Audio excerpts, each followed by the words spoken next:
Le syndrome d'apnée du sommeil est une maladie dans laquelle on a une diminution importante ou un arrêt complet du passage de l'air dans les poumons qui se produit de façon répétée pendant le sommeil, à l'origine donc d'une perturbation du sommeil et qui a un retentissement sur la qualité de l'éveil. C'est une maladie qui est fréquente mais qui n'est pas très connue. Elle peut toucher les personnes de tout âge, les enfants, les adultes, les personnes des deux sexes, mais surtout, elle touche surtout l'homme adulte, chez lequel on peut avoir jusqu'à 1 à 5% de personnes qui sont touchées. Et l'importance de connaître cette maladie, c'est que c'est une maladie qui a de grandes complications à cause du fait qu'elle perturbe le sommeil et qui a un retentissement sur l'éveil, notamment la somnolence, la baisse des performances et tout ça. Elle altère la qualité de vie des individus. Elle peut causer des accidents de travail, des accidents de la circulation. Elle réduit les performances, comme on l'a dit, et au niveau du travail, au niveau professionnel. Elle peut... L'aspect majeur, c'est qu'elle favorise en fait la survenue de maladies cardiovasculaires, notamment l'hypertension artérielle. On a constaté que plusieurs personnes hypertendues, en fait, la cause de leur hypertension, c'est ce syndrome-là. Mais comme il n'est pas connu, il n'est pas diagnostiqué, il n'est pas pris en charge, on se contente de donner les traitements anti-hypertenseurs. Et donc on a le diabète, les maladies comme l'infarctus du myocarde, comme l'AVC, vraiment, qui est une maladie importante à savoir. Beaucoup d'AVC sont dus à ce syndrome-là. Donc, quels sont les facteurs de risque? Qu'est-ce qui peut favoriser la survenue de cette maladie? Nous avons le sexe masculin. Les hommes sont plus touchés à cause aussi de leur morphologie, au niveau parfois la manière dont les mandibules sont faites, sont plus courtes, ils ont le cou souvent plus gonflé, on va dire. Il y a plus de graisse au niveau du cou et tout. Donc, les hommes, l'âge aussi, plus on vieillit, plus on est susceptible de développer cette maladie. L'obésité également, à cause de la graisse au niveau du cou, notamment comme facteur d'obstruction au passage de l'air. On a certaines autres anomalies de morphologie comme les amygdales, qui sont, comme on dit souvent, l'angine au niveau derrière, au niveau de la gorge, qui sont grosses et qui obstruent le passage. Les obstructions même nasales prolongées, répétées, peuvent aussi entraîner, favoriser ce syndrome. Certaines maladies respiratoires comme l'asthme et tout ça peuvent aussi favoriser ce syndrome. On a la consommation d'alcool qui a tendance à relâcher les muscles de la gorge et puis faire que les parois de la gorge se collent. On a également ce qui se produit déjà pendant le sommeil, mais qui est aggravé par l'alcool. On a la consommation de somnifères qui ont pratiquement le même rôle, le même effet que l'alcool. Ça, c'est vraiment l'essentiel des facteurs. Ce n'est pas toute la liste, mais vraiment surtout l'obésité, le sexe masculin et la consommation de l'alcool vraiment sont les facteurs majeurs qui sont retrouvés comme cause de cette maladie.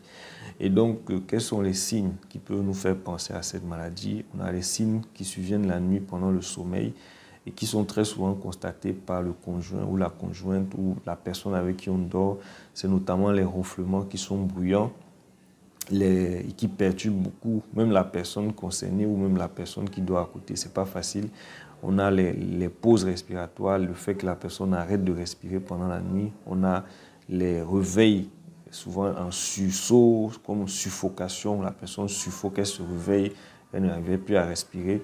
On a les sueurs importantes pendant la nuit. On a le fait de se lever plusieurs fois pour aller faire pipi. Donc voilà quelques signes qu'on peut citer, même si ce n'est pas une liste complète. Et maintenant, pendant la journée, donc ces différents signes la perturbent le sommeil, même si la personne n'est pas toujours consciente. Donc parfois la personne aura une insomnie dont elle va se plaindre. Parfois elle ne sait même pas, elle ne se rend même pas compte. Elle a juste l'impression d'avoir un sommeil peu récupérateur, mais elle ne sait pas qu'elle se réveille pendant la nuit.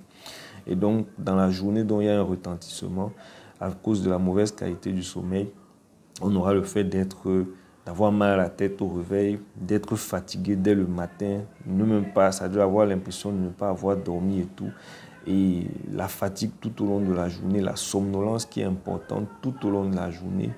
Et comme on appelle, des signes de retentissement au niveau du système nerveux, les troubles de la concentration, on n'arrive pas à se concentrer, baisse de l'attention qui est souvent à l'origine d'accidents et tout, les perturbations de la libido même, souvent l'appétit sexuel peut baisser, on peut avoir même parfois une impuissance. Donc il y a beaucoup de signes de retentissement en journée.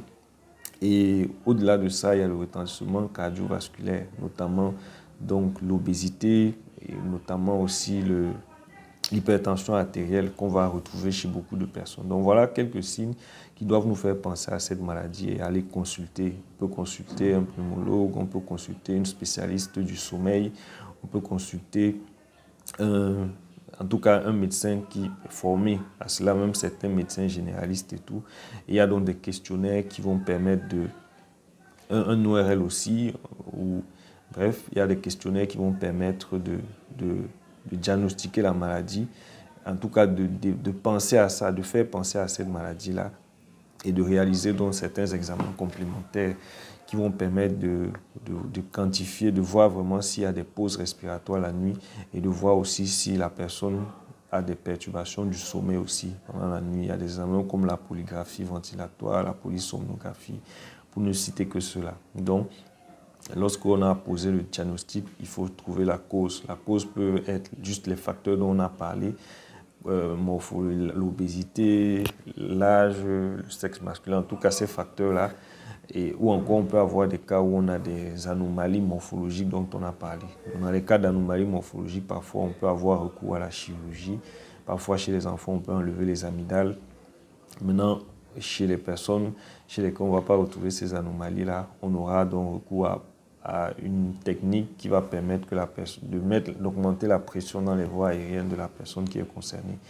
Et grâce à certains appareils. Donc, à côté de tout ça, il y a donc des mesures toujours d'hygiène qui peuvent beaucoup aider, même si elles ne suffisent pas très souvent. Et ces mesures d'hygiène-là qui sont à conseiller à tout le monde, c'est d'arrêter l'alcool, de perdre du poids, d'arrêter les somnifères s'il y en a, et revoir les positions qu'on adopte pendant le sommeil. Et très souvent, dormir sur le côté aide mieux que de dormir sur le dos. Relever la tête aussi, la position de la tête, le fait de ne pas avoir le cou fléchi, parce que quand on a le cou fléchi, on respire moins bien et parfois certains oreillers aident à garder la tête de cette manière. Donc il y a ces quelques mesures-là qu'on peut appliquer. Donc l'information vraiment clé et capitale à retenir, c'est que cette maladie existe, beaucoup de personnes sont concernées et si jamais on voit ces signes chez nous ou bien chez nos proches, l'idéal serait vraiment d'aller se faire consulter, vérifier si on n'a pas vraiment cette maladie parce que c'est une maladie grave qui a de grosses complications. Elle peut entraîner la mort subite, elle peut entraîner les AVC, elle peut entraîner le diabète et les autres maladies cardiovasculaires. Et elle a un gros retentissement sur la qualité de vie. Elle peut entraîner des accidents, elle peut faire perdre les emplois et tout ça. Donc vraiment, si on est concerné, il faut se faire consulter, il faut vérifier, vérifier qu'on ne souffre pas de cette maladie, que ce soit nous ou bien que ce soit un proche. On peut également en parler, les personnes qu'on connaît qui ronflent beaucoup, qui somnolent pendant la journée, on ne sait pas trop pourquoi, pour qu'elles aillent vérifier si elles ne sont pas atteintes de cette maladie.